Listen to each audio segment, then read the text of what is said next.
Tuloy-tuloy naman ang kampanya ng Department of Health kontra sa dengue. Ngayong araw, nagsadya ang DOH sa isang eskwelahan sa Quezon City para mamigay ng mga screen na may insecticide. May ulat on the spot si Lia Manyalak del Castillo. Lia?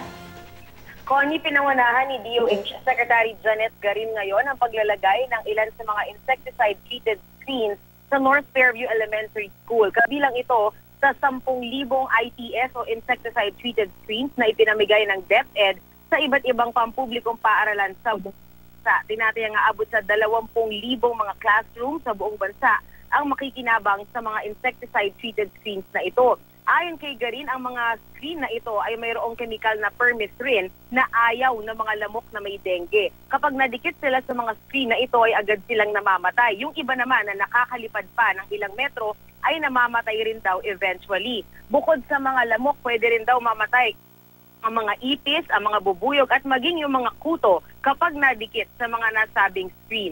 71 million pesos ang pondo na inilaan ng DOH para sa pagbili ng mga screen na ito na nauna nang ginamit noong taong 2009.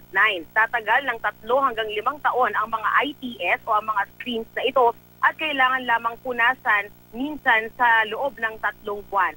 Sa ngayon naman ay nasa 92,087 na ang kabuang kaso ng naitalang 92,807 ang naitalang kabuang kaso ng dengue sa buong bansa as of September 19 base sa datos ng DOH. Pinakamaraming naitala sa Region 3 o Central Luzon na may mahigit 14,127. Region 4A may 14,082 at sa NCR na may 10,385 na mga kaso. Pero bumaba naman ang bilang ng mga namamatay dahil sa dengue na nasa 269 lamang ngayong taon. Inaasahan ng DOH na tataas ang bilang ng may dengue dahil na rin sa nararanasang El Nino, kung kaya't pati ang Region 7 at 8 na mga eskwelahan ay pamimigayan din nila ng mga insecticide-treated screens na ito. Karaniwan daw tumatama ang dengue sa mga bata edad 5 hanggang 14 na taong gulang, kaya't mahalaga na sugpuin ang mga lamok na yan sa mga eskwelahan dahil ang oras ng kanilang paglipad, yung